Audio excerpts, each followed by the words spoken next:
Oh, hello, Mr. Jake Brown. How are you doing today, sir? Is the COVID cleared up a little bit?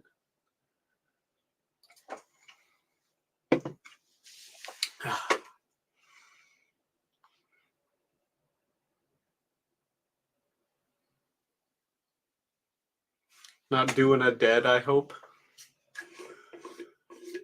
So I know sometimes that shit can just really knock on your ass, even for quite a while after. Hello, Joe. How goes it?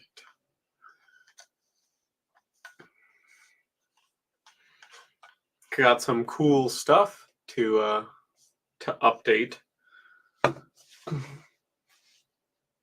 So obviously, the gear stream is going to be coming up soon, where I'm going to be pawning off some stuff. I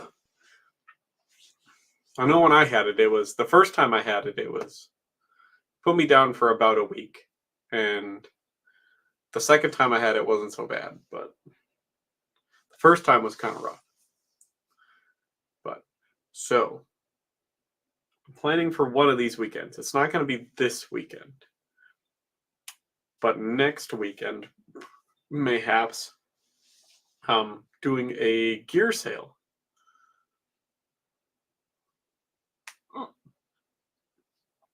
So I got some rucksacks, some uniforms, a couple more helmets, some other stuff to pawn off here, make some money, yada yada, this and that. Mostly make room, space, and stuff like that. I gotta fund a second Kevin now.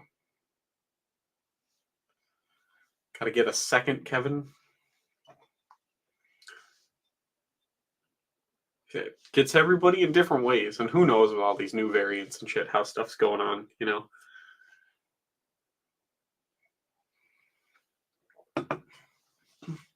I did buy something cool, Jake, that you'll think. So I got a L109A1. So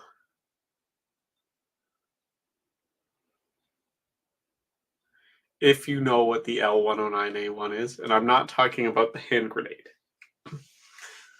a British L109A1. They didn't buy very many of them, and they were only used by a select couple very clandestine people, but there's a paper trail for them, and I have one. So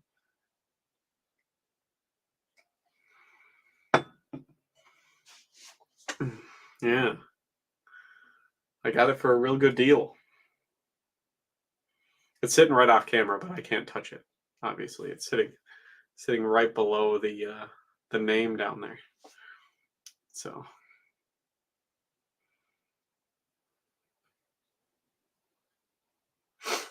yeah, it's pretty sweet.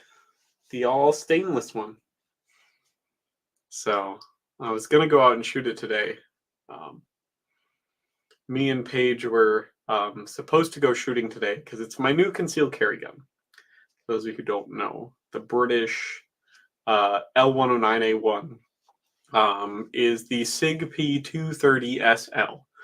It is a gun that quite a few special forces actually bought to use as a more easily hideable gun, I guess, for when they're doing like plain clothes behind enemy lines operations. So it's a pretty neat little handgun. It's like a Sig-made Walther PPK. Hello.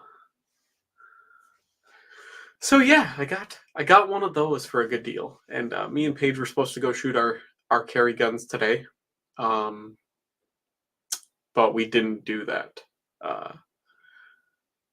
I reminded her this morning because it's her day off that we could go shooting today. We were planning on that last night to go today, and she just went, "Oh yeah," and we just never went. So now it's too late because the range closes here in like an hour, and by the time we get everything together and drive up there, we won't get an hour of range time in. So that kind of is whatever. But I got some stuff done around the house today and some other things, organized some things. I went through more of my clothes because I got to get rid of some of my clothes, especially a lot of the stuff I haven't worn in a while. So, ooh, you bought a rare helmet. What kind of rare helmet did you buy?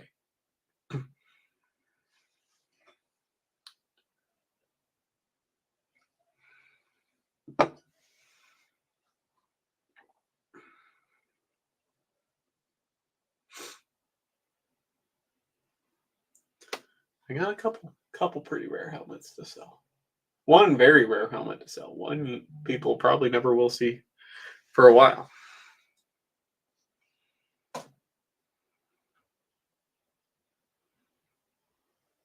Oh, yeah.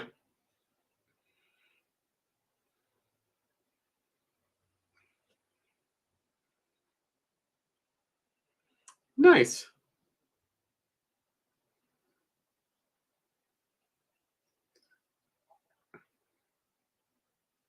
Heck yeah. Yeah, I remember when those used to be fucking everywhere.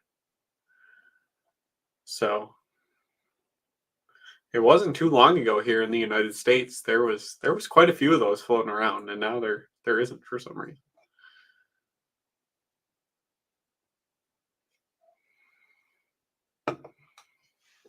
So mostly what I'm selling is I got a few helmets. I got some rucksacks of all eras and types to sell because they're just taking up a lot of room and I'm not using them. And therefore impressions that I was building that I'm no longer building. So we're gonna get rid of them. And then I have quite a few uniforms because if I open up this door, I got done building. It's way back there. It's hard to tell, but I got a coat rack built out of big 1 1/4 inch pipe for hanging up my body armor and heavy stuff and shit like that. And there's a bunch of pretty rare coats and some other stuff on there. Like I have a field made out of shelter cloth M65 in the Mitchell vine leaf pattern.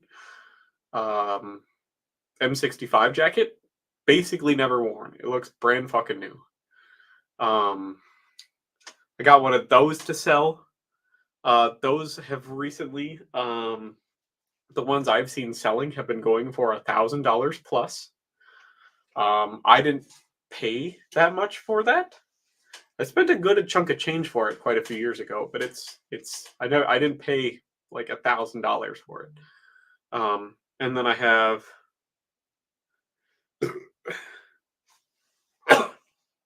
and so I have one of those to sell. I've got like a Katanica Mark 6 jacket to sell in Ranger Green. I've got some other American stuff to sell. Bunch of weird things to get through. Couple more helmets. I got quite a few helmets sitting up there that I can sell. Things like that, you know. I got a Yugoslavian M59 8597 to sell. Yes, I will post the sizes for all the clothes when it is time to sell them because it's going to be just a YouTube stream option. I'm going to hold it up and you guys can bid in the comments and then I'll put my PayPal down there and you guys can send me the money and go from there. Just like the last time with the helmet sale. So yeah, but I got quite a few helmets to sell. Some of the rare ones, some that I really don't want to let go of, but I'm trying to keep the only stuff that's like relevant in my collection. So I got stuff from some countries that I'm never gonna build a thing off of, an impression or anything off of. So I'll get rid of them. Heck yeah, I got quite a few things. I got some French helmets and some Bulgarian helmets. I got a Yugoslavian helmet to sell. Bunch of stuff to take a look at to get rid of. So yeah, and rucksacks. God, do I got some rucksacks? Some very um weird ones. I got some Swiss ones, like the old like salt and pepper canvas ones, things like that, that are just fucking amazing backpacks and stuff like that. But I'm not using them. They're just taking up room. Time to get rid of them. You know what I mean?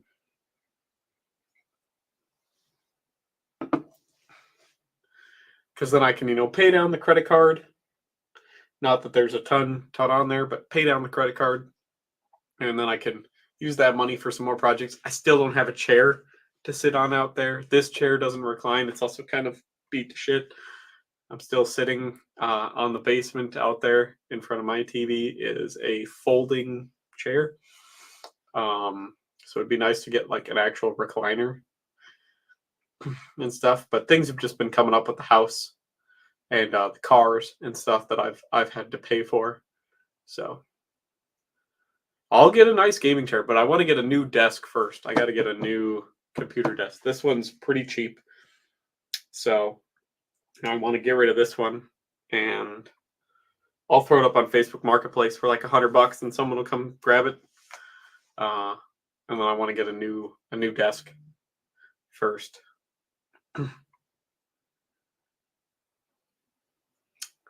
All that other good jazz. So, is that one of those like pre-airborne helmets, like the fiberglass airborne helmets, Jake, that you sent me? Because there's a bunch of those that were floating around. The Mark IIs, I believe they were called here in the United States not too long ago.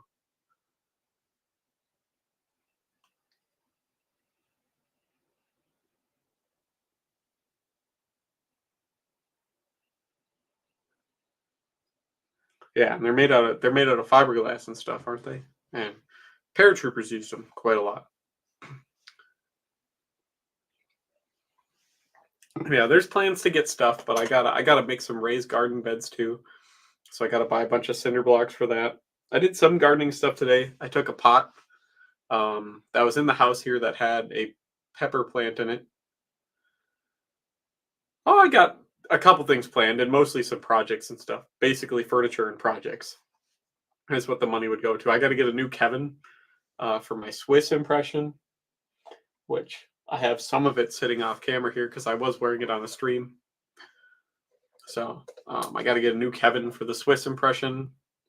I want to build a gun rack to hang all of these up so the butt plates aren't sitting on the floor because with the carpet and stuff like that and how carpet can just kind of hold moisture and change with moisture, I'm starting to see some rust on the butt plates. So I want to get those off the ground, obviously. And then recliner for out in the basement living room there. So I'm not sitting it in a folding lawn chair, things like that. And I got some stuff to sell that because I built a new coat rack out of 1.25 inch steel pipe. So I could hang my body armor and stuff up and get it off the floor. A lot of it is I want to get as much stuff off the floor as possible because the cats keep pissing on the floor and the carpet. So I want to get shit off the floor because no matter what we do or how hard I beat them, they keep pissing on the floor. So the goal is to get as much shit off the floor as possible so they quit pissing on the carpet. At least they won't wreck any more of my shit then if I get it off the floor. So, well, welcome, sir. Yeah, I see you in Mike streams a lot, which is I see a lot of people in Mike streams a lot. I wish a lot of them transferred over, to also be a part of my channel and my Discord and my Patreon and stuff. Things I could do because I only make like $30 a month on Patreon. I only charge $1 to get into the Discord and stuff, but which is a lot cheaper than Mike's, and boy, did that money go a long ways. But oh well. Well, I appreciate it, man. It goes a long ways. Um, Job's going good. I've been on vacation now for since February. I got quite a few months to go because unfortunately the administration and HR is just getting unbearable. So I'm running down my vacation pool and planning to potentially find other jobs here. And since they will only pay out a certain amount of my hours, I want to get it to that level or below, so I don't miss out on that stuff. So I'm just gonna take some quite a lot of vacation here. So probably another couple months of paid vacation. I did buy Todd a Sig P230 SL. So that way, me and Paige can both have 380s as our carry guns. So I only have to buy one expensive kind of concealed carry ammo. So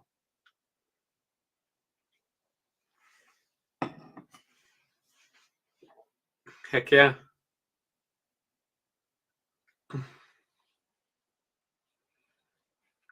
So yeah, but I got some American coats to pawn off. I don't know if you're a big Vietnam guy, Todd.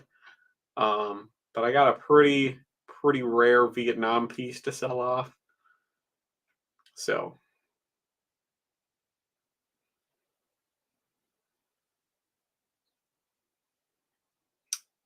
bunch of other neat things.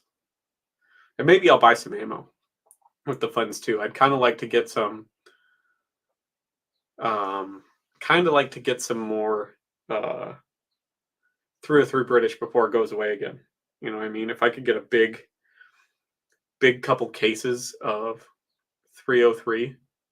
So I'll be selling these things on a YouTube just like this stream, and I'm going to just put them up for auction. I'll hold it up and you guys can say whatever you want to pay for it.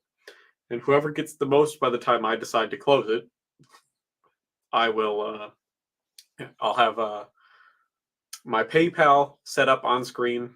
You can uh pay me through PayPal and just make sure you put your address and all your information in the seller note, in the note when you send the money, and I'll get it all sent off to you. I sold a bunch of helmets off a little over a year ago. No, it would have been a little less than a year ago. It would have been like probably 8 months ago. Sold a bunch of helmets off of my collection um, that I didn't have any attachment to. That way, made a good amount of money. Made like $600. So sold them for way below fair market value because I needed the room. And this is kind of going to be the same thing. I'm getting rid of stuff that I don't use that's just taking up space. So it's a chance to get a really good deal on a lot of stuff. So I know, right? It was probably last May, end of May that it happened. Fair enough, Todd. You are kind of that guy that likes a lot of the older stuff, but I know, right? It was a good deal. A lot of people walked away with some really good steals on that. Hmm.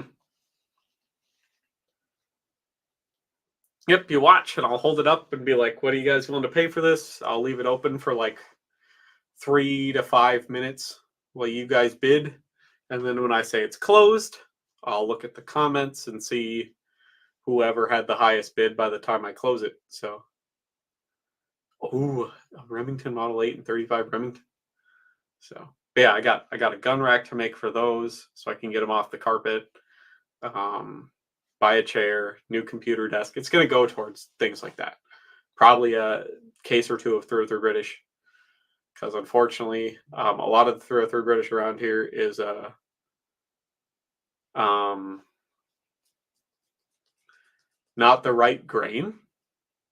It's 150 50 grain, which is too light. So like a lot of the Lee Enfields, and I know the Ross, the 303 that they're rated for is 174 grain, which nobody makes 174 grain. But 180 grain, I can buy commercial 180 grain through British, and those run it all very well. It's a very old semi-auto. It was a pretty commercially successful semi-auto back in the day, actually.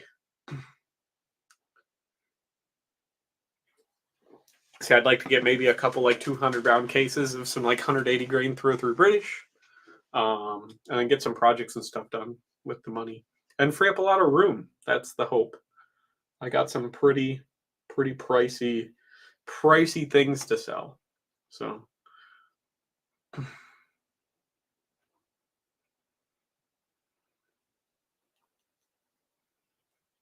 it's gonna be pretty slick.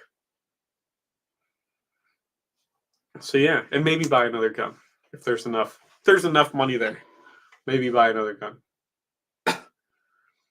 We'll see. I haven't been lucky and been given some guns and stuff like that, like Mike has been.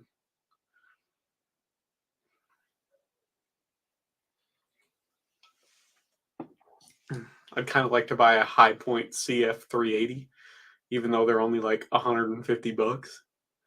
I'd kind of like to get one just to have.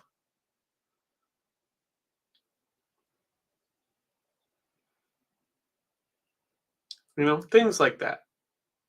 And yeah, fun some projects housing stuff.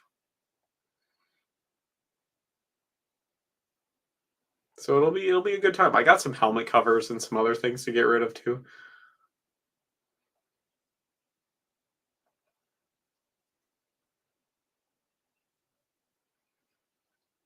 I agree. Semi-automatic makes no sense to me as well when they said that back in the day. Yeah, auto loader or self-loading makes a lot more sense terminology wise, I think.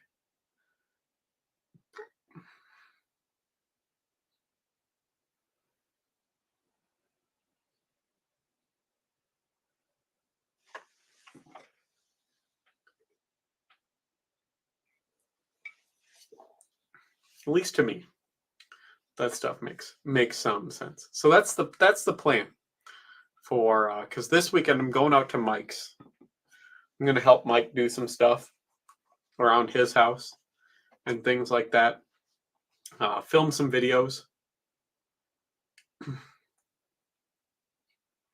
It's gonna be a good time. I think he's gonna put me to work, but he always puts me to work when we get over there. And I helped him last time I was over there. I was over there a couple weeks ago. Helped him do some plumbing on his house, some other things like that. I'm gonna help him like preen and cover his garden. Yeah, shoot some videos. Gonna clean a lot of his guns for him. Yeah, Mon's been getting stuff done. Helping out some other people, getting a lot of stuff done around the house. Things like that, you know. Drinking, playing video games. Yeah, I'm taking some guns on the trip to do some videos on. A couple handguns to shoot and stuff like that. Just that way, all the handguns we're shooting aren't just Mike's handguns. Because when I shoot with Mike's handguns, I can never tell what the sights are on and stuff like that because a lot of them I haven't shot before that exact moment in time. So I don't really know where the holds are and stuff like that. And then he just goes in his typical fashion, ha ha, you just don't know how to shoot. And it's like, well, no, I don't know how to shoot your gun specifically. So so we're gonna bring some of my guns so then I can fucking make fun of him when he can't hit shit. Because he would have never shot him before. Alright, take it easy. So yeah, do some stuff like that, shoot some videos, do some ballistic tests, work on his house a little bit with him. Mostly motivate him to do shit. I'm not a person that has a lot of chill in me. I stay pretty busy. So when we get over there, I usually keep him pretty busy by not wanting to sit around being like, well, let's go fucking do something. I don't want to just sit here. next to you on this uncomfortable chair while you watch stuff on your computer. Heck yeah, I'm planning for next weekend. So I could bring the Ross 1910. It's how much stuff do I want to cart over there and then have to bring back and then clean. So I don't own any muzzleloaders, but I do have a Werndl right there. I have an 1867-77 Werndl with the long pattern bayonet. Most of those are either World War I or World War II rifles with all matching parts. So yeah, it is. It's one of the it's the first ever um, adopted from the ground up built center fire drawn brass cased rifle. So in it ever. So it's kind of the great grandfather of all modern day firearms in the fact that it is a center fire, self-contained, drawn brass, metallic cartridge gun. It's the very first one ever adopted. So that was purpose built to be that way, not a conversion of a muzzleloader. So yeah, it's a pretty cool gun. I got a lot of interesting guns up there. So well, Mike can fix his own house, but it's just the motivation isn't there. Whereas I'm a very motivated person to do shit. So there's a lot of days where he just sits around and doesn't do a lot. But he can't do that when I'm over there because I will get bored. And if I'm bored for too long, I will just leave. So so what the Austrians used before the Werndl, they used something called the Wanzel, which was a breech loading conversion of the Lorenz. But the Wanzel never fully displaced the Lorenz. It was just meant to be for frontline infantrymen would get the Wanzel.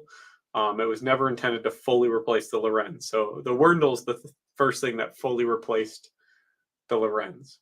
So I don't have any air rifles because they're illegal to use in my city and stuff like that. So I don't have any pellet guns. I don't have any BB guns or anything in this house either. So pretty much just what you see there. And then I got like 6 or 7 handguns. So cause not that I couldn't have more guns than this in my collection, but I'm a very specific collector. So there's only a couple guns out there. There's maybe 25 guns in existence that I would ever really want. And these are the ones I could get. These 9 right here are the ones I could get. So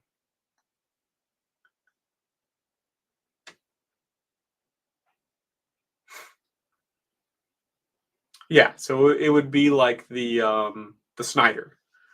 The Snyder Enfield conversion is basically the British equivalent of the Wanzel. Yeah. So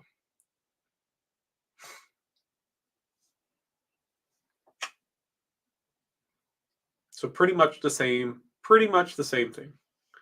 I did have a Martini Henry, and I did actually trade in my Martini Henry to get a Snyder.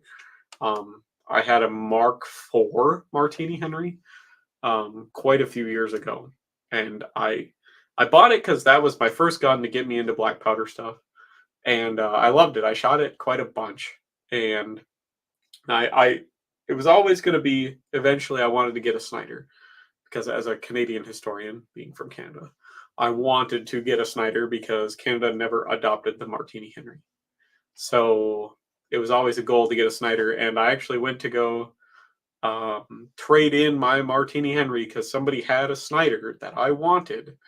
Okay, and I said, I want to buy this. Can I put like a reserve on it or a hold or like a down payment or something? And the guy at the gun store, the boomer guy at the gun store was like, nah, I can't do that. It's got to stay on the wall. But if it's here when you come back, it's yours. Here's the price. And I was like, okay. I had a Martini Henry. My friend really wanted to buy my Martini Henry. I'm like, here's what I want for it. He's like, awesome. I'll go get cash. Okay. I went and drove up to his place to sell him this Martini Henry, get the cash, and I came back to buy the Snyder, it was literally the next day, pretty much right when they opened, and he's like, "Sorry, I sold it." So I do have a pith helmet. I have a Halsey pattern pith helmet. Um, my Snyder, the one that I wanted to buy, was a purpose-built 1871 three-band long land pattern Snyder Mark III. So I specifically wanted that version because the three-band long land pattern is just the one I want. There's a lot of long land patterns, but Mark IIIs they're not super hard to find, but they don't seem to be as common from compared to the like Mark I's and IIs. But the Snyder Mark IIIs were purpose built, so they weren't converted um, uh, Enfield rifled muskets, pattern 58 Enfield rifled muskets. They weren't that. They were purpose built from the ground up and had steel barrels rather than iron barrels. I would love a long Lee, Todd. I would purposely love a Charger loading Lee Enfield, a long one. So yeah. But I went to go buy the Snyder and it was just gone. Guy had sold it, and I was like, "Fuck!" So now I just haven't had one forever. And I've seen a few of them come up for sale, but they've been really too much money or too beat up for me to warrant paying for in that condition. So just kind of meh. There's also quite a few things I'm missing up here, and they're for my Swiss impression that I have to look for. I got to get a K31. They're around. I got to get a Swiss 1911 long pattern rifle as well. I would like to buy those two. Those are pretty high on the to get list now that all of my Swiss gear is done. So when did they start? The Martini did start being used in the 1870s. So the Snyder conversion started happening in the 1860s.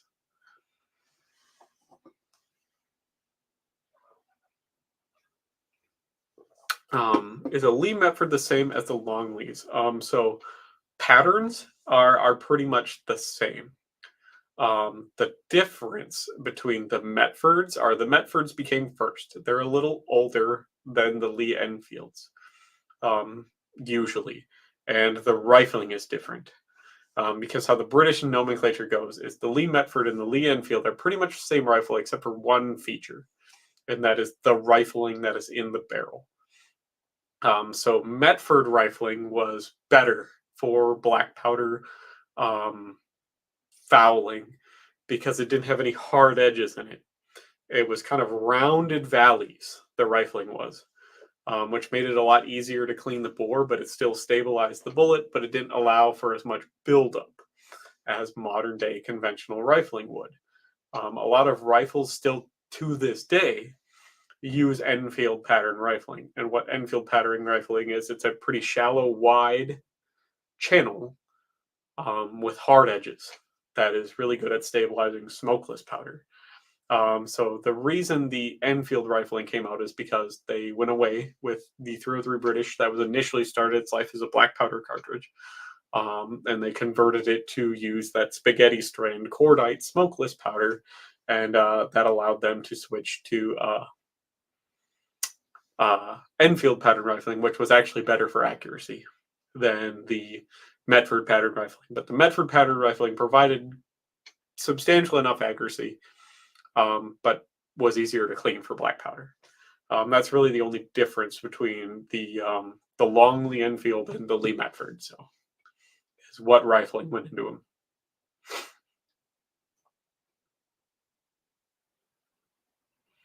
Pretty neat, huh? I know a lot about Lee Enfields. It's one of my favorite patterns of gun. So, considering I have got like 11 different Lee Enfields, those are just the cool ones. So, Lee Metfords and long Lee Enfields are going to be hard to find here in the States because when they were eventually replaced by the number one Mark III short magazine Lee Enfield for standard service. They were given as aid to other colony countries. So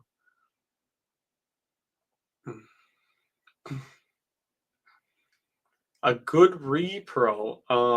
The best repro you can get of a lot of black powder guns is going to be the uh, Peter Soli out of Italy.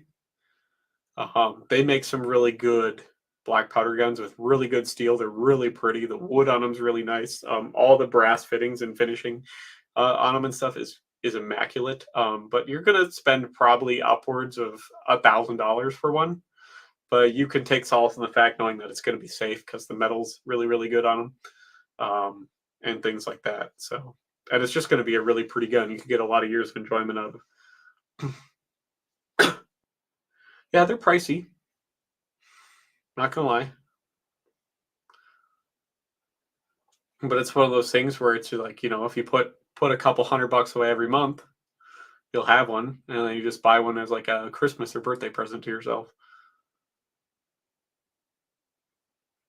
Because those guns are more of like investment guns, where you get you get a lifetime's worth of enjoyment out of. So, I mean, for $1,500 for a lifetime's worth of enjoyment, and you get a really pretty gun to like show off and hang up on the wall and things like that. I think it's worth it. I think it's a decent deal. So yes, they used to be cheaper, but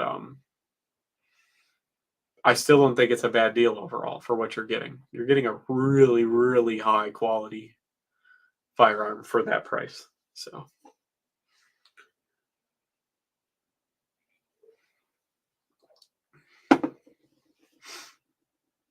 yeah, because I would love to get like the Peter Soli um the Whitworth, the 3-band Whitworth, and a Brown Bess. Those are two very high to get muzzle loaders on my list of things to get. So yes, you can find some used ones around. They show up every now and then. Unfortunately, black powder, especially like British stuff like that, isn't as common here in the United States, desirability wise, as it would be in Europe and stuff. But they do turn up from time to time. So you can also find quite a few actual like real P53 rifled muskets from the Civil War here in the United States still, because both the Union and the Confederacy bought an assload of them, so they're around.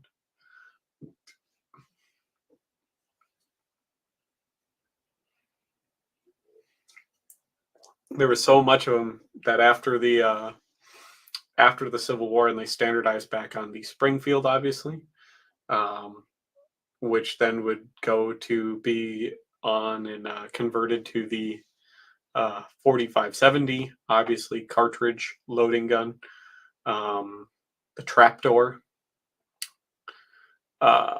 They ended up selling off all of the P53 muskets and 1842 pattern muskets for alarmingly cheap. They were like $3 to $5 depending on condition after the Civil War. So, and it took them years for the government to sell all of them. There were so many around because they didn't really want them that much anymore after the Civil War was over.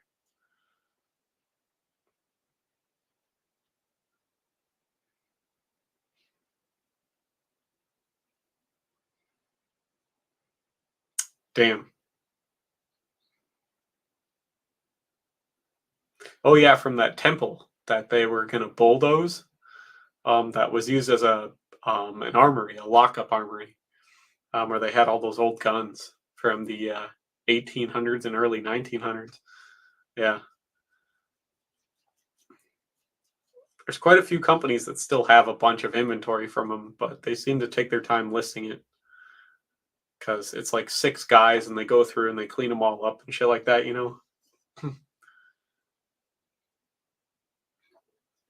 Well, they had everything from there. They had going all the way back to like Brunswick rifles and stuff like that from like the Napoleonic era, um, and things, all the way up to like Brown Besses.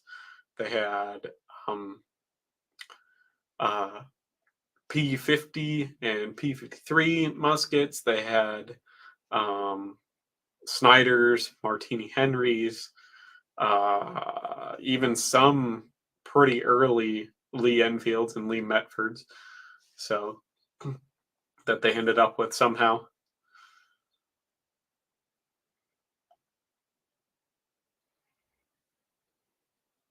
Quite a few of them sitting around. It's a good deal. It's a real good deal back in the day. Unfortunately, I never really wanted any of the Nepalese ones, but oh well. But like, I'll settle for saving up for a good quality reproduction. So, because then I won't feel bad if I beat up on it, obviously. So, that's the other thing about why I've always liked reproductions over originals is I won't feel bad if I beat up on them. Because like as much as I love my M95 back there, I've broke 3 extractors on that thing already shooting it. So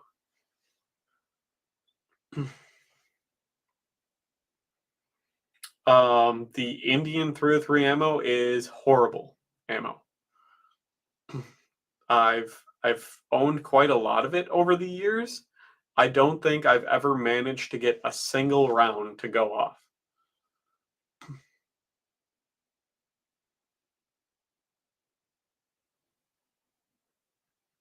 I don't think I've ever had a single one actually go off, which sucks. Because back not too long ago, the price was really, really good on them, but yeah, none of it seemed to go off. It was all stored very shittily because the places it was all stored were very high humidity. That the ammo, a lot of it, they say Indian, but it came from the Provincial Ordnance Factory in Pakistan. Um, and it was never like lacquered around the case mouth, around the projectile, or around the primer. So with the changes, the constant high humidity, it all just leached in there in the powder. And primers are just the powder's just solidified, and the primers are eating out of them. They're just junk. So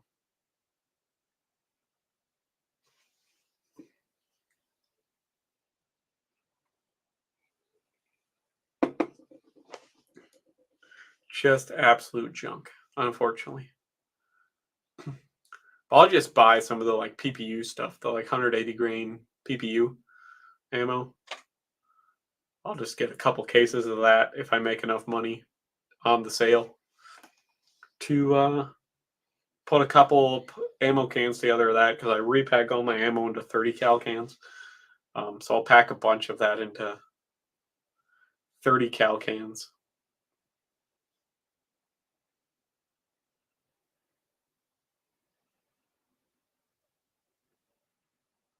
Right.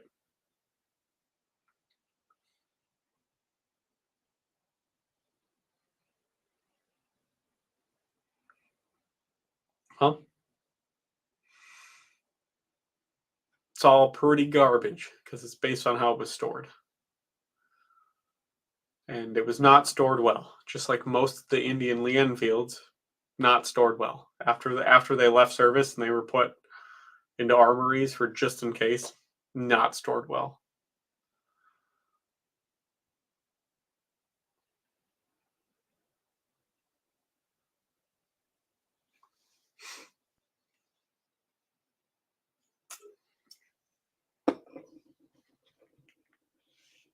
So it's just yeah, it's just unfortunately not. It was good stuff back in the day, I guess, but it wasn't designed to handle the the humidity that India has on the continent there.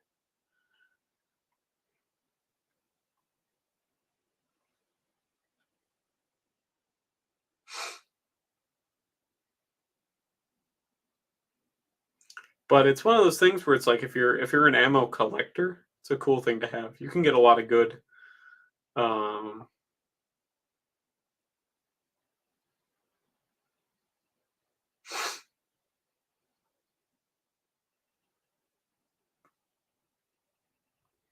We can get a lot of stuff. Well, hello, Dan. Welcome, sir. Thank you for the $5. I appreciate it. So, but yeah, it's cool stuff to collect. If you're an ammo collector, you get a lot of neat stuff from India as far as 303 goes. But because the Kurt Key factory still exists, they're an artillery shell factory. I'm not really certain if they ever made rifle ammo, but they do make artillery shells because it's more of like an explosive factory rather than an actual ammo factory. So, how's it going, Dan? Are you excited? Because I think not this coming weekend, but next weekend, I'm gonna do another auction here on the YouTubes for some gear, a couple more helmets, and I got some cool uniforms and stuff to sell off.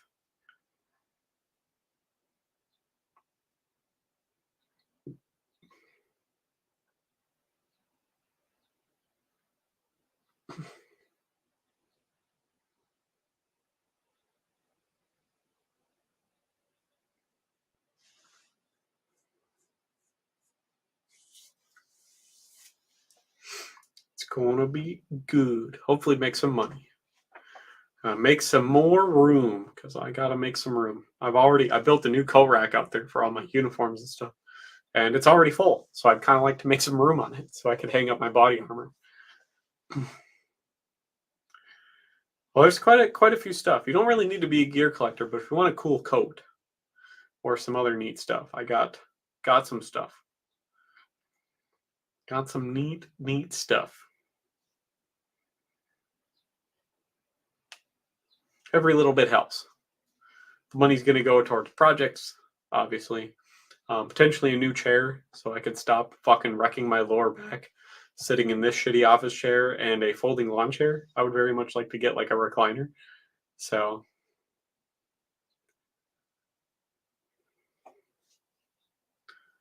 Portuguese 303 ammo.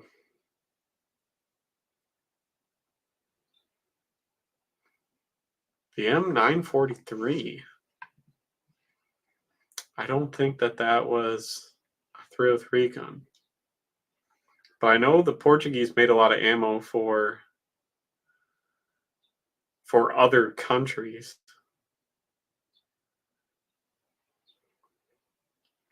Because I believe it's a submachine gun. I'm pretty sure the M943 is a submachine gun, I'm pretty sure.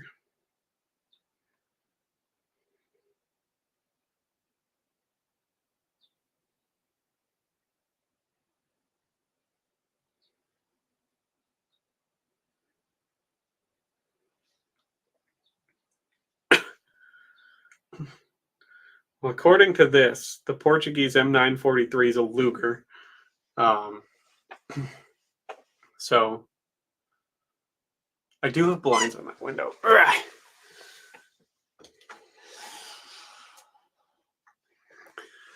There's that better. So it is I know they made a bunch of ammo. Portugal made a bunch of ammo for a bunch of countries and things like that. They didn't make just stuff that they used, because I don't think they used the 303, but I know they've made ammo for other stuff. So you're welcome, Dan.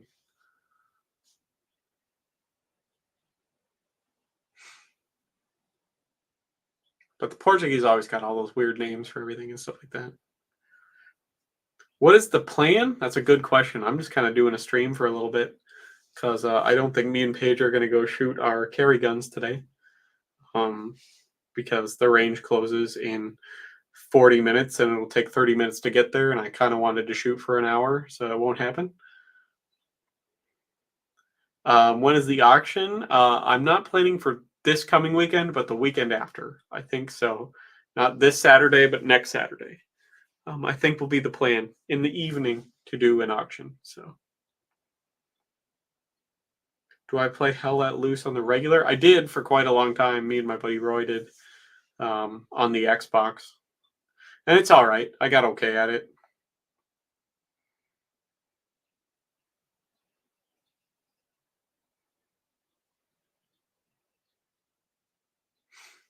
But yeah, I got a bunch of some uniforms and some gear to stuff. Any new guns since the last time we talked? Well, Paige has got her. I got her a Sig 238 as a Christmas present. I got a Sig P230 SL. I have a Sig P239 now. Some stuff like that. I think that's all that's really like new. The M24 Mosin, the Finnish M24 Mosin. That's probably the newest rifle I've bought. It's a pretty rare beast, that M24 Mosin.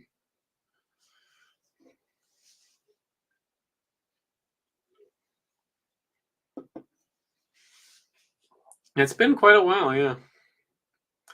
Have I played Enlisted at all? Nah, not really. I haven't been gaming as much because it's been a lot of projects to get done and stuff. So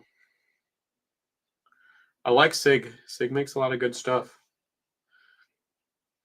They make a lot of good stuff. I won't call them a Sig shill. I won't be like, whatever. But I like a lot of Sigs because I got tiny little hands and they fit in my hands nice. Which is, I'd rather have a gun that I'm more comfortable with, that feels comfortable, feels good and stuff like that. I don't have anything really against Glock other than they haven't innovated shit. And their gun grips feel like ass. And their sights are way too big. So yeah. But I also like High Point. They make a lot of good stuff. Do I prefer subcompact pistols at the moment? Well, the only two subcompact pistols in this whole house are the Sig 230 and the 238. The 239 has the same slide size as a P229, which is just a compact. It's not a subcompact. Basically, the 239 is just a single stack version of the 229. It's not really small. It's a pretty large handgun in the grand scheme of things. So, heck yeah. Been looking for a Gewehr 98 for quite a long time. One of the actual like roller coaster sight ones. And not going to pay the prices that people want for them, but one will come up eventually for the right price at some point in time. Just be a cool thing to have. But I got the better one. I got the Gewehr 88 right there. Thing's a beast. Yeah, get one of the little 25 quarter bore Browning vest guns. Bip, bip, bip, bip, bip, bip, bip, bip. Get like a little Colt Junior. Bip, bip, bip, bip, bip, bip, bip, bip.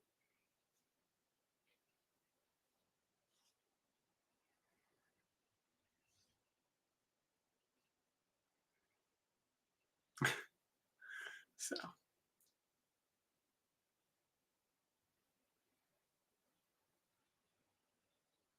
that's right. I like it better. I like the Gewehr 88 quite a lot. It's a really good shooting gun, that one is. So it was all refinished by the Turks, and then it survived the like 35 update. So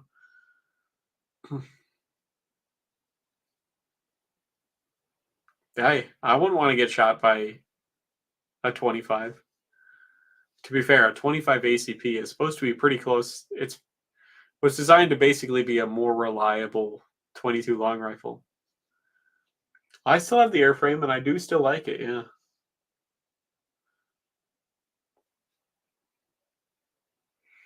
It's in. I got a couple stacks of helmets right off camera here, along this wall.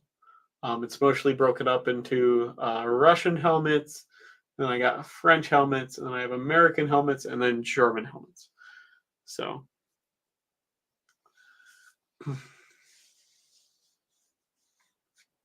Ooh, Smith Model 29. I would like to get a Smith 938.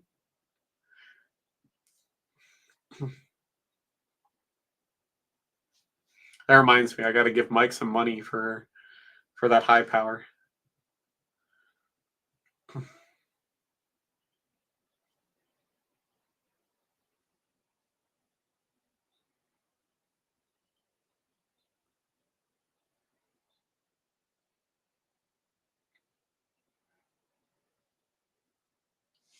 Because I bought one from Mike. He was selling one off, and bought one from him for $450. Came with 4 magazines.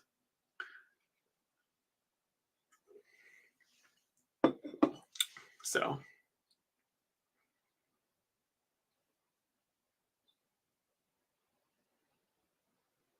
heck yeah. There's a lot of good Smith & Wessons I would like, but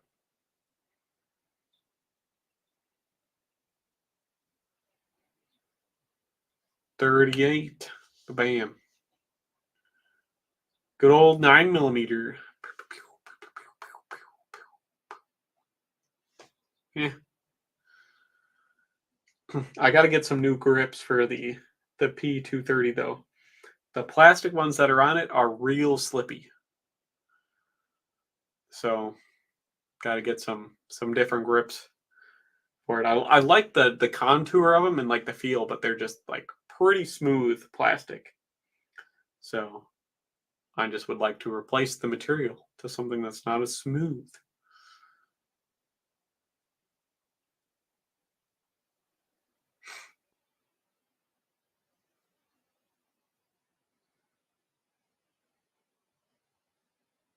But yeah, that's pretty much all the new stuff. I'll be taking the M24 out to Mike's this weekend to do some videos and stuff on some finished Mosins. That's probably the rarest finished Mosin is the M24.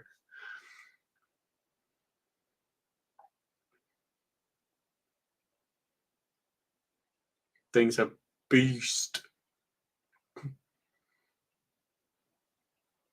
I've been on vacation since February, so because I like the job, but I don't like my administration and I don't like HR. So I'm probably going to go look for another job here eventually. But the I have so many hours banked. I have to use them to below a certain level if I want to get cashed out for them when I leave, or otherwise I lose them. So got a lot of time I gotta burn in the grand scheme of things. So you know how it works. The job market's too good right now, and if they're not gonna fix a lot of the shit they got going on, I'm not gonna stick around.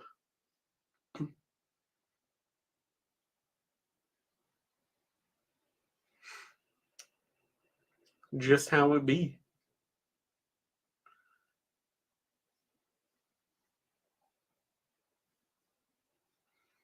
But yeah. So but that's all I really got going on. Just housing projects and other shit. Stream coming up, to sell some stuff, make some funds, hopefully buy a chair. Yada yada.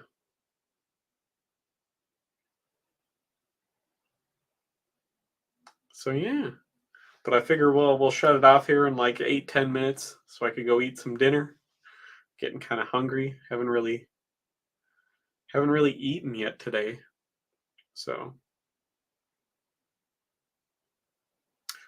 so I've been sitting, basically me down here, uh, been sitting in this office chair, which doesn't recline or move or anything, and it's kind of all torn to shit from the cats and a piece of garbage.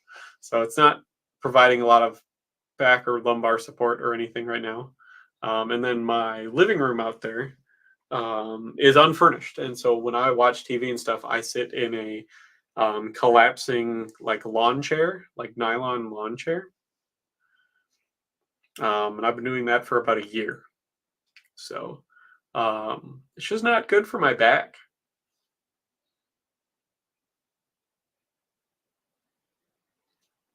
So it's time to get some stuff.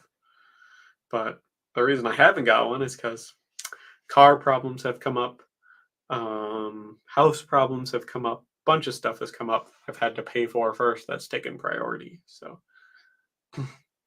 gotta have my lumbar support. Hey, after all those years in the military and all this other stuff, my back's not that fucking great, unfortunately. Okay. Did a lot of shit in my young years that I should have been more cognizant about. It's taken its toll on my body. So it also doesn't help that I'm going to be 30 this year, which is supposedly the age that everything starts to fall apart. So I got to start taking better care of myself. You know what I mean? So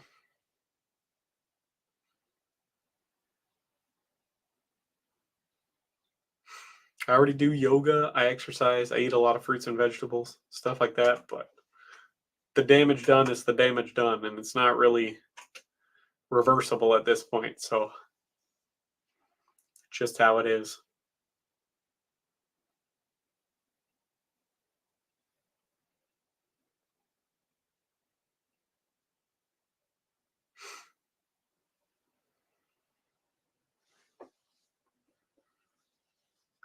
No, I don't need that yet, but I definitely feel shit a lot more than I used to. So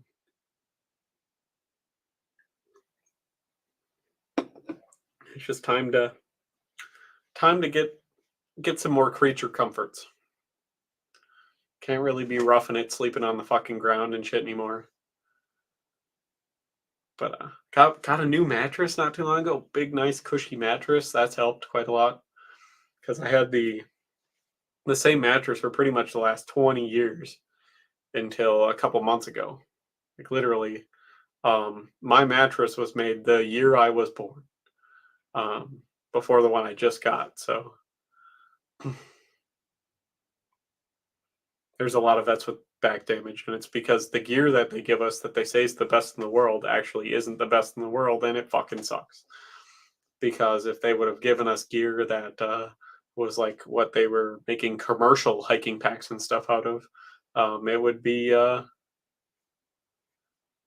um, you wouldn't have a lot of veterans wouldn't have the back problems they do. Unfortunately, it's going to end here pretty soon, Vincent. But the stream is mostly just to catch up with people and um, let everyone know that not this Saturday, but the next Saturday, I'm going to be doing an auction stream to sell off some uniforms and some gear and some more helmets and stuff.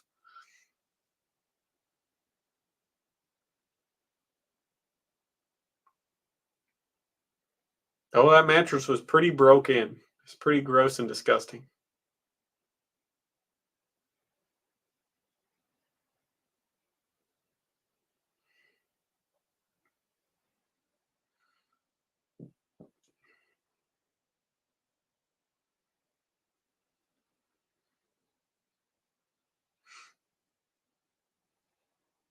Wasn't in World War II? Fuck, people in World War II had it easy. They had so much less shit to carry.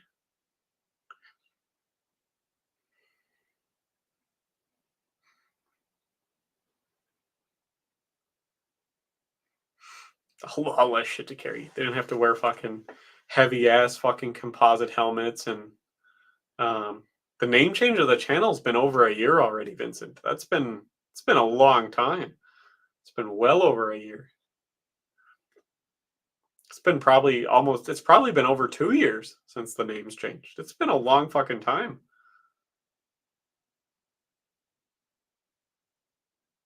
That happened like just after COVID. That was probably 2021, 2022 that happened. So, okay. The name change happened for cybersecurity reasons. So that way I wouldn't have my name up on my channel. So, that's all.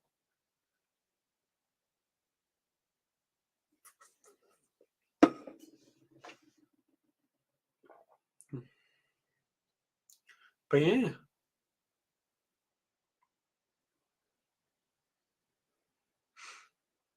So yeah, it happened for a good reason. I really didn't want to have to.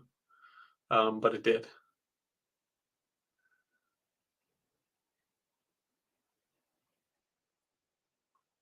Yep, had to carry a machine gun or mortar tripod. Yeah, but everything all broke up back then.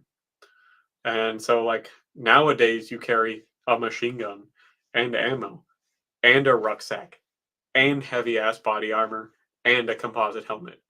So, yes, I would love to carry just a mortar tripod or just part of a machine gun. I would take that any day over the shit I had to carry. Any fucking day.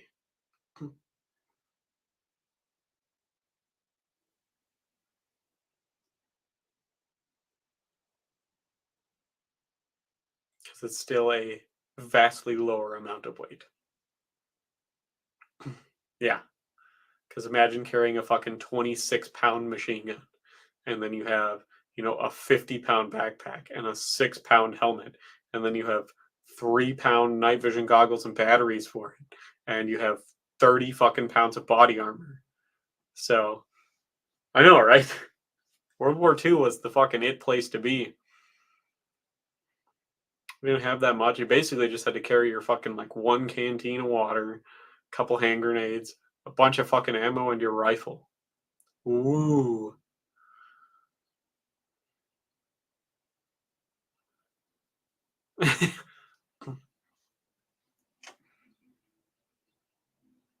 There's a bunch of shit that we never used that they made us carry though for stupid fucking reasons and all this other crap. It was pretty lit. Didn't use 22s back then, that's for sure.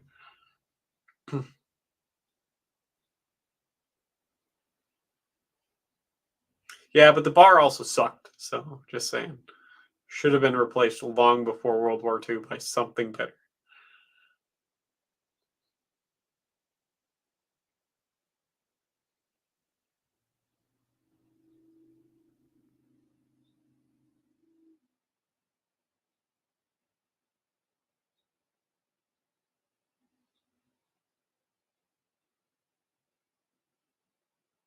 The BAR belt was not 60 pounds. There's no fucking way.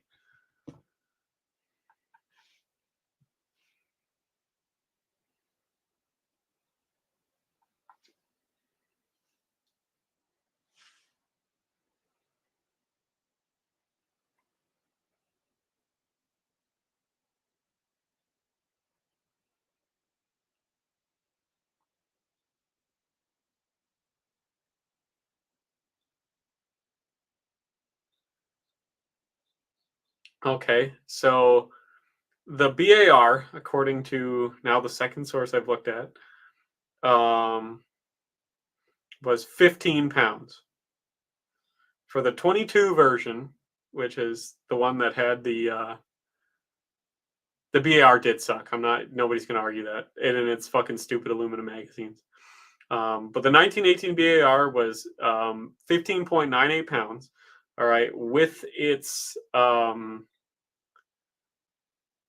bipod on it and a fully loaded magazine, it weighed 20 pounds.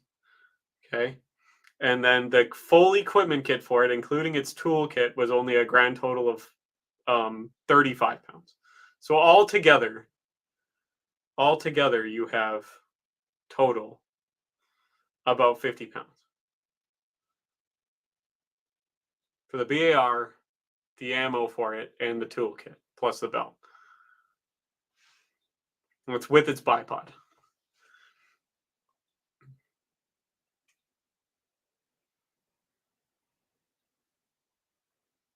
Michael, are you going to try to argue with me that the BAR was good?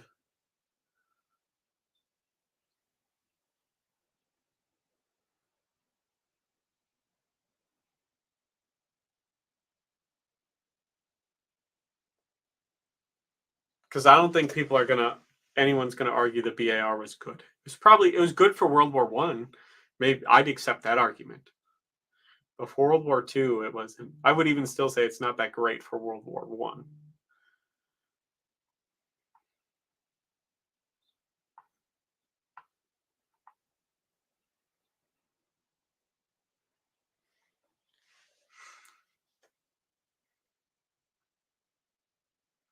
Yeah, a lot of people like the BAR, but a lot of people like a lot of dumb American shit because they think it's the best. Just like a lot of people like a lot of the terrible German stuff because they think it's the best.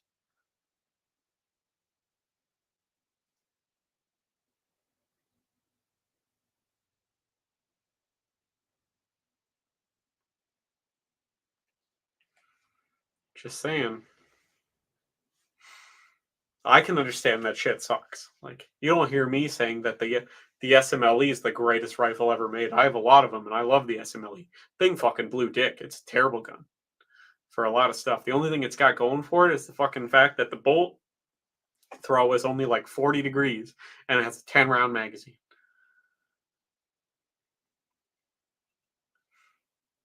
I was gonna say, sounds like the BAR sucks even more. Welcome to that terribleness. Besides, why do you even need the BAR after you have the M1 Garand? Come on. Just saying. I'm just saying.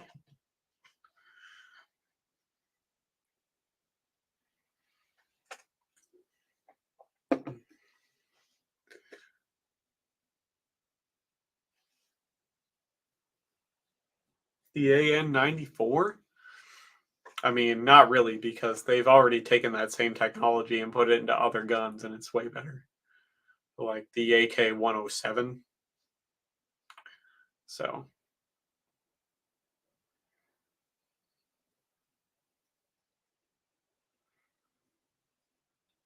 yada yada, things like that. So, but yeah, people got to learn to realize when shit sucked, shit sucked.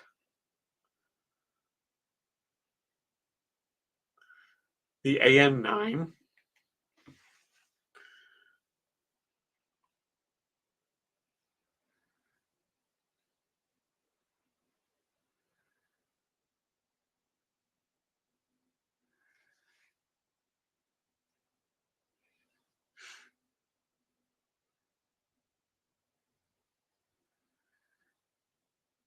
So the two things I get for AN-9 is the first thing is the AN-94 Abakan, or you have the French AN-9 flintlock cavalry pistol, which I don't think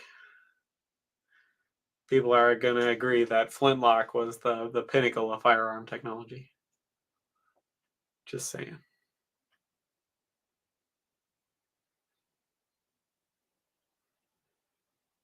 Yeah, the A94 was a great technologically advanced gun, way ahead of its time. Very complicated, very expensive. Kind of unnecessary though. Has a lot of features that were kind of unnecessary. And even its like fully automatic thing, it was only managing 600 rounds a minute. It was no better than a regular AK. The only thing it had going for it was the hyperburst technology, where you could put 2 rounds downrange before the recoil affected your point of impact. But it turns out that wasn't proven to be all that effective. So the AN-9 flintlock pistol. Hunk of junk, that is. I'd rather have a smelly. And there's very few things where I would tell people I'd rather have a smelly over that, because unfortunately the smelly's not that great. I'd probably even take a Mosin over the smelly, to be honest. I mean, a lot of the French guns were actually built to have interchangeable parts. A lot of those French muskets from the Napoleonic War were actually meant to be purposely to where you didn't have to hand fit them. They could just be swapped out. It's really one of the first kinds of guns to do that. So the Charleville musket, the 77 pattern Charleville musket, is widely regarded among a lot of people to be the first firearm with interchangeable parts. So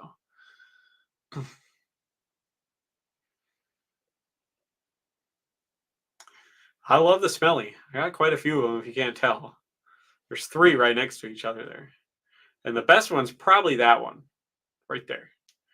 I'm not going to argue that it's that one. I'm not going to argue it's that one, even though that one was made in Canada. But I think that's probably the best smelly right there. People are doing it wrong. That right there, for those of you who don't know, so that's a number 1 Mark III, not a Mark III star, an actual number 1 Mark III. That's a number 4 Mark 1 star. And that, okay, is a number 3. So if any of you know what the number 3 is, it's probably the best SMLE that ever existed.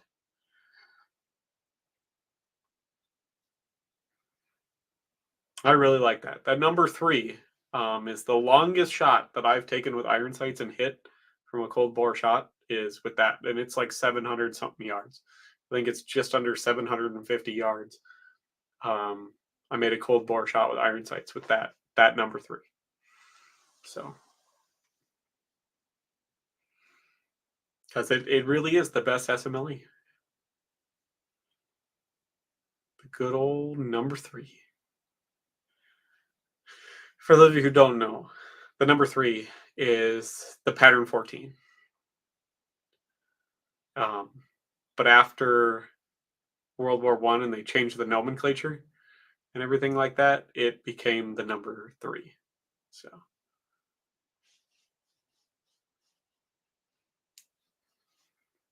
yeah, that number 3 is pretty fucking slick. It's a good SMLE right there.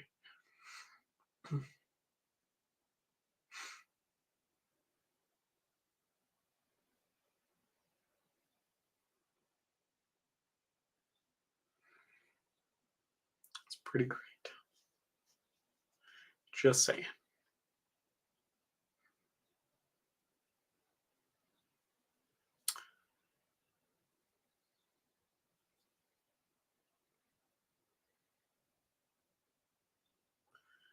That's weird that you say it's front heavy because it's not front heavy. Most of the fore end of the gun is wood. It has a really thin pencil barrel on it. The number 1 Mark III. There's hardly any barrel to that gun at all. That's why it had to be encased in wood. It's a very thin barrel. They're not all that front heavy compared to a lot of other guns. There's a lot of other guns that are way more front heavy than that. And like my number 1 Mark III there is a fraction of the weight of that M39 Finnish Mosin there. That Finnish Mosin's super fucking front heavy because the barrel is fucking huge. It's gigantic and heavy and thick on that. Whereas the Smelly's got a thin little pencil barrel. So that was actually part of the reason why they went to the number 4, and they were going to replace the SMLE with the P14, and ultimately didn't end up doing anything. And then they ended up replacing it with number 4. The number 4 barrel is essentially a P14 barrel that they just put onto an SMLE action because it's heavier, so it holds zero a lot better. The harmonics are much better. So the nose cap isn't that much weight. So especially once you factor in that the nose cap is also, the bayonet lug and the front sight protector. You take those parts off any other gun, they're about the same weight if you rope them all together. So if you take the front barrel band, the bayonet lug, and the front sight protector off, they'll weigh about as much as the SMLE nose cap. So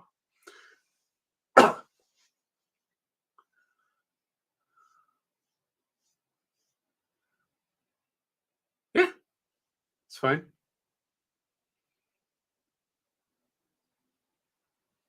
Isn't there a company that makes like little reproduction like handgunnies you can tuck under your arm and whew.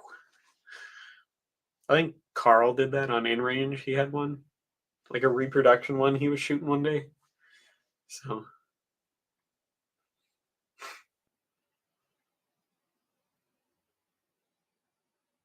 yeah, they're good guns. I like the SMLE. It's a fun gun to shoot. It's a fun gun to take out and let people shoot too. And they're also really fucking easy to work on, and there's still a ton of parts out there for them. So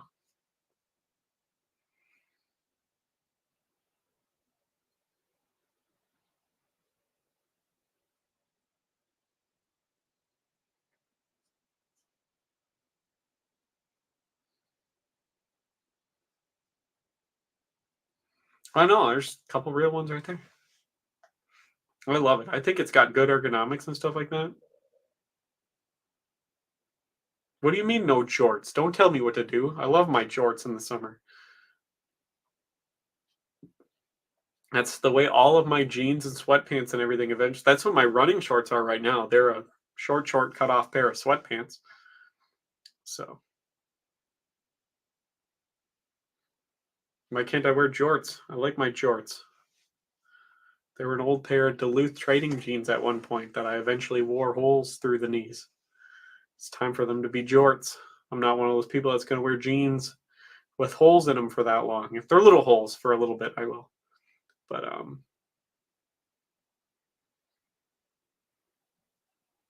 I'm not gonna. No, I'm just wearing. I'm wearing a pair of Levi's right now, black Levi's. Just your classic 541s. Hmm.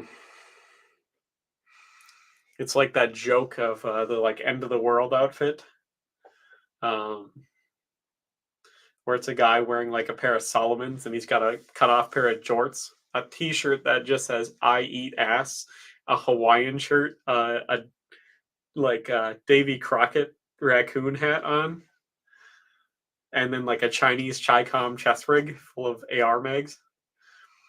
That's pretty much my end of the world thing. It's gonna be me, um, probably grabbing my fucking 30-30 hunting rifle, a bread bag thrown over my shoulder, just full of loose 30-30 ammo, and a couple knives, you know, and going off into the woods with that. So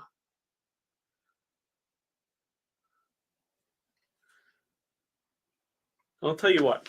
I did it off camera because it would have been so hard to get to show up on camera. But that the Savage 340, I had to replace the ejector spring in, and the ejector spring is just such a tiny little microscopic fucking spring, and so I had to I had to drift a pin out. This pin only has one purpose, to hold in the ejector itself and the spring. So what you have to do is you have to drift this pin out most of the way. It's at a weird fucking angle on the left hand side of the receiver. So it's not perfectly up and down. It's kind of at like a weird angle like this. You have to drift the pin up from the bottom, and there isn't a ton of room to do it. And so then this thing, it is my gun vise. This is where I do a lot of my like gunsmithing and cleaning and stuff like that. Is on this vise, and it's actually a really really good vise. So if you're looking for an awesome gun vise, you can get these on Amazon and eBay. It's like a Fire Tech. I think I got the manual for it here. I never looked at it, but I got. Yeah, it's a Fire Tech.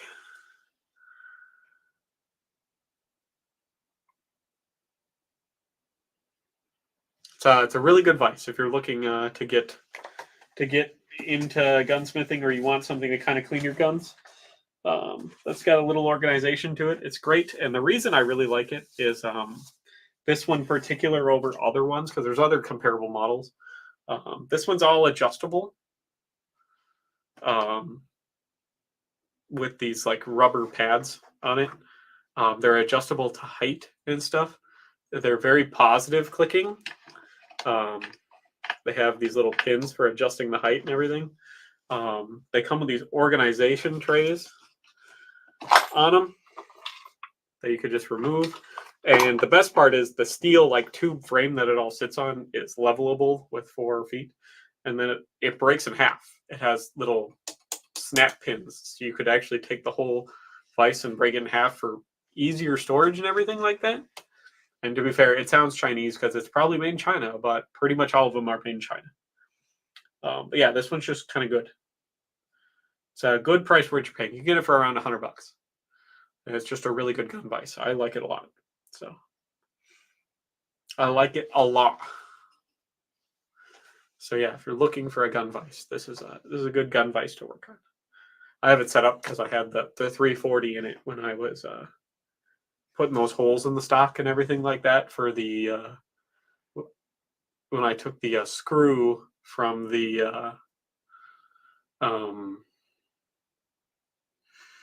front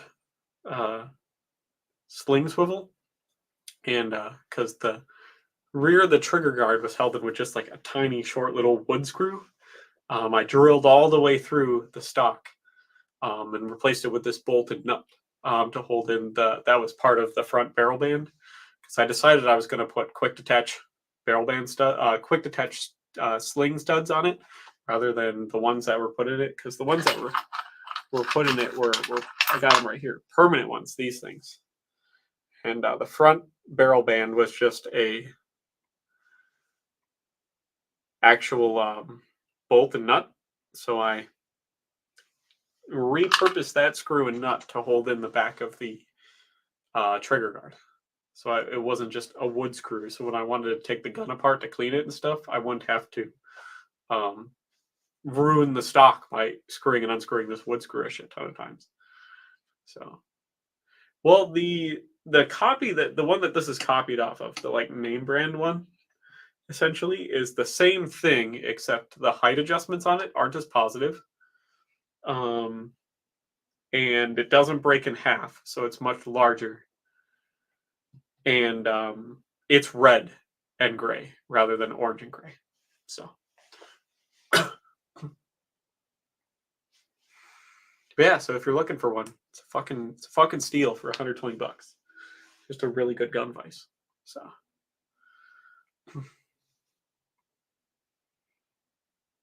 yeah. So if you're looking for a good gun vise, I recommend it. The FireTech vise.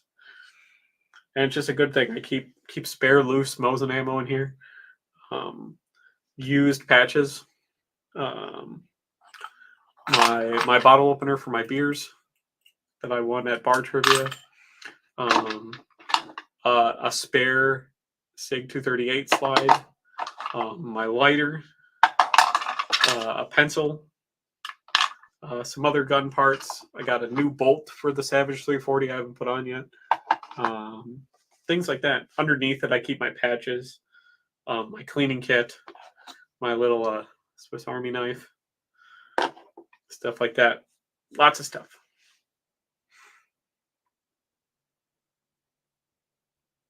They did make SBR Smellies. You can make, like during World War One, the Sapper SMLEs. The Australians were really famous for doing that, for cutting the SMLEs down to like 5-inch barrels and chopping the stocks off. So yeah, it works good. Hold your guns real secure, actually. It's really easy to level and stuff as long as you actually have like a level to put on it to make sure it's level. It's really good. I used it beneath my drill press to make sure my holes were really straight in my my Savage 340 stock. I leveled this thing on top of a table for my drill press on my workbench out in the garage, and then I held it in place real good with the nice rubber pads, and then sunk that hole nice and straight, nice and level. So, and it worked really good for it. So, nothing's clamped in it right now. There's no gun in it. So,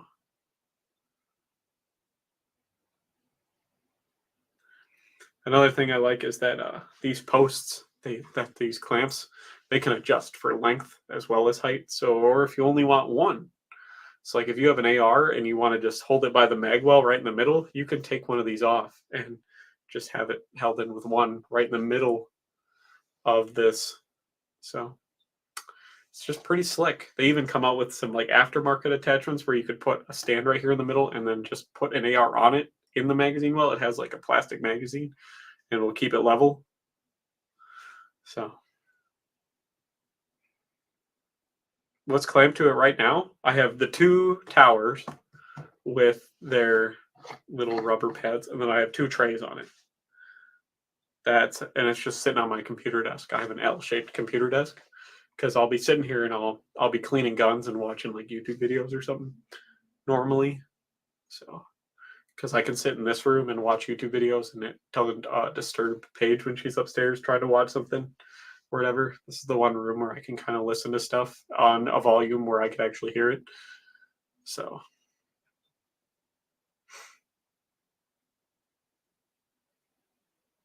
but yeah, So it's a neat piece. So if you're looking for a good vise or a good introductory vise, or you just want something for cleaning your guns real easy, highly recommend it. It's a good investment. Good old FireTech vise. So yeah.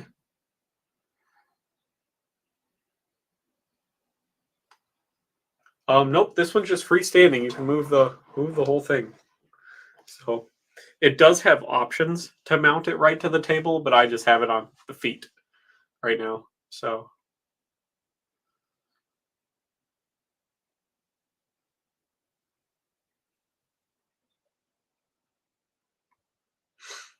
yeah.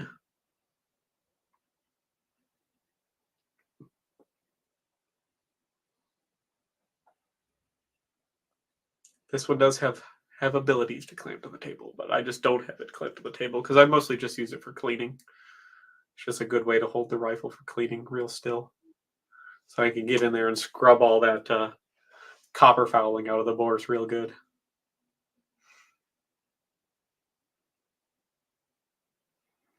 But yeah, so I'm getting pretty hungry. It's almost 6:30 now. So keep your eyes posted and keep your pocketbooks full because the more money I can make from selling the stuff, obviously the better, because then I can push it further to get more projects done.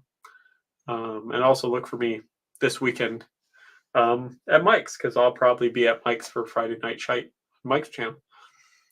So yeah, and thank you, Dan, for the $5. I really appreciate it. It goes a long ways, especially since I only make like $24 a month on Patreon. So super cool.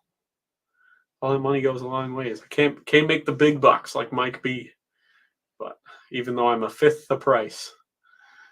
So thank you all for stopping by, and hopefully I can see all of you here real soon. Ta-ta.